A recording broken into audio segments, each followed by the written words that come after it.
Happy 25th chapter. Oh my god, this hasn't been updated for such a long time. Ain't sorry.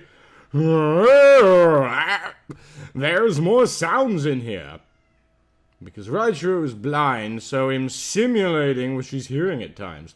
I hope I'll still read it. The story isn't over yet to all my followers and fans. Chapter 25, A Secret in the Rain. It was just a few months after Christmas.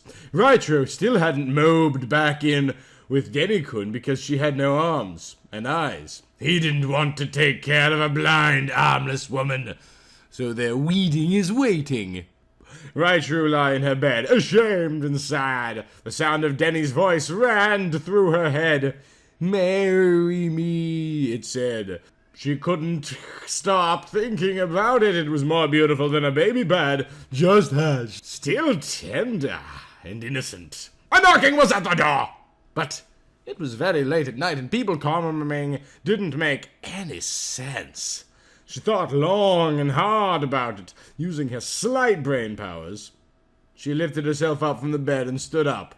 Like a blind woman, she stumbled to the door going, "Hold on, who is it?" And a soft voice answered, "I'm here to take care of you, Miss Katsueki Neko Oni-sama." It was a boy's voice. He sounded so sweet, sweeter than the sugar on a glazed donut slash. Raichiro's heart perked up. She heard that voice, but where? Her big fat breasts flooped as she ran into the door and said, "Well, I guess I'll let you in." "Who sent you?"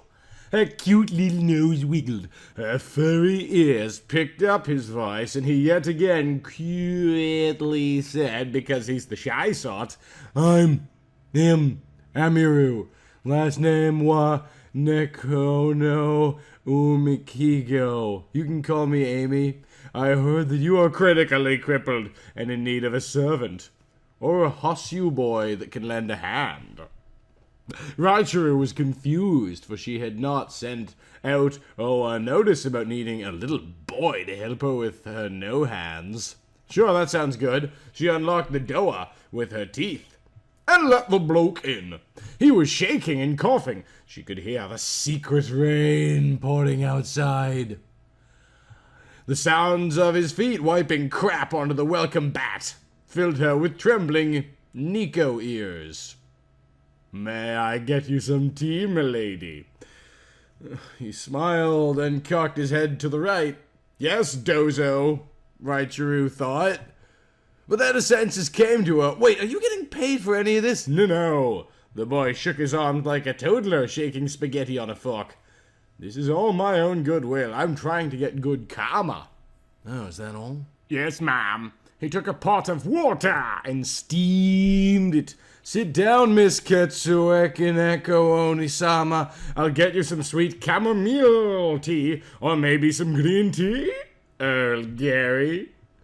Amiru said this as he took Raichiro by the nubs and guided her to the couch and sat her down. "Oh, Amy, I think I'd love some Earl Grey." She smiled and sunk into the cautions that huged her body like saran wrap around curvy meatloaf.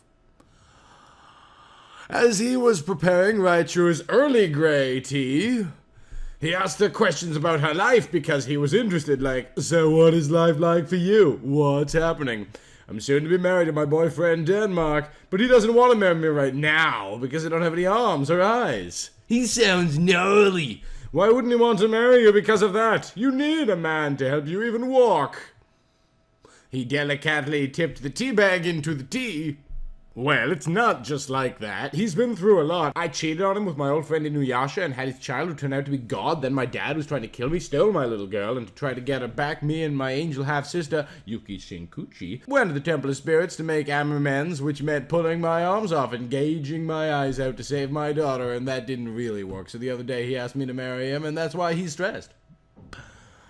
"Oh, well, that is a lot." Amiru nodded and sighed. He smoothly took the tea over to Raichiro and put the cup up to her mouth. "Open your mouth and prepare to suck some hot liquids down." They continued like that and chatted about her life. Then Raichiro asked, "What's your life like, Amy?" She could hear him smile and slightly laugh. "Oh," he said, "I've never known my mother or father. Well, I knew who my mother was, but I never got to really talk to her. I'm sorry about your dad. He sounds like a real wanker.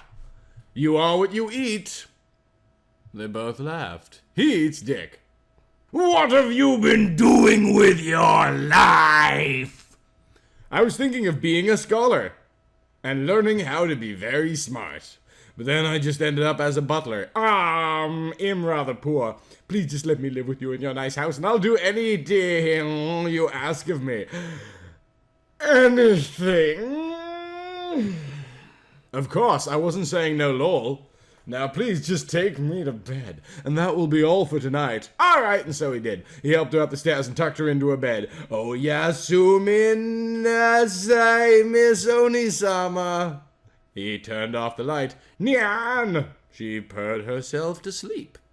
It was early in the morning, and the lights of the sun seeped in through the windows to shine upon Raichu's sleeping petite face.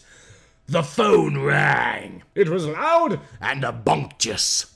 She used her feet to pick up the phone and sat it by her head. "Oh, hello," she said.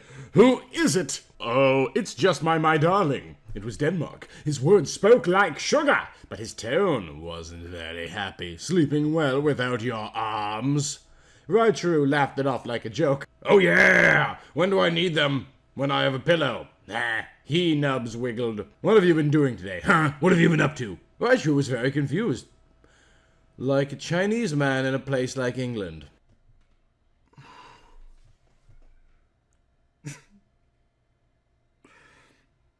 Why am I doing this?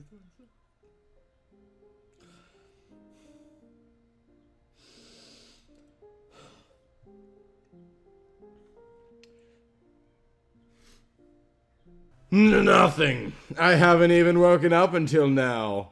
Hey, when will we get married? When you get arms! And he hung up the phone. Nah! What the hell?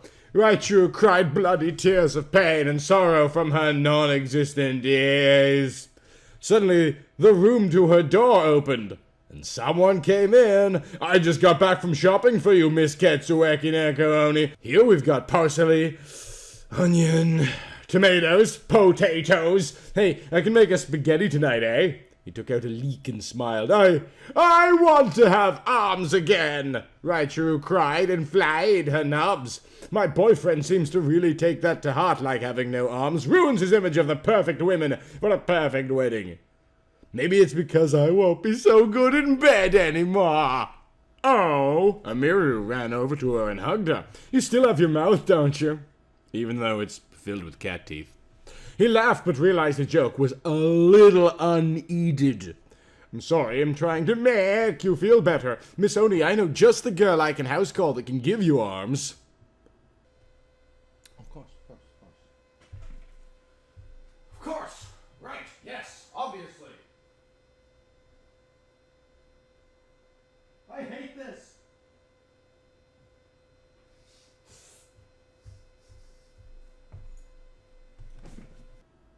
I'm a friend of her friend. She's done wonders for his arm. "Oh," I yelled it. "Really? You mean it?" she said, groping his shirt. "Hi. She's a little rough, but I can make a house call, and my friend will gladly pay her way over to Japan. She'll make you a metal arm, but I can ask her to put skin-like material over it, so it looks real besides the stitching at your joints. It'll move with your brain. Can she get here today?" Raichu was smiling, and a beautiful sparkling tear of happiness rolled down her cheek. "Can she fix my eyes too?" "Ha! One thing at a time. It would take a miracle. Now, I'm going to make a call. She may arrive today, but she could be tomorrow. So be patient." "Oh, anything! Thank you so much, Amiru. I'm glad you're my new Balta. This is the help I need." Amiru went to the phone and dialed the number. Click, click, click, click, click, click, click, click, click, click.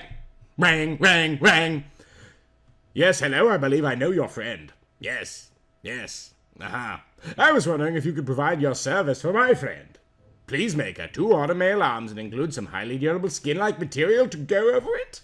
Raichuru could hear a woman speak on the phone, and even though she couldn't see it, Amiru was smiling at her because he was getting the responses he needed. Sugoi! That's fantastic. Amiru, Nikono, Umikego. What did you say your name was, ma'am? Winry Rockbell. We'll see you.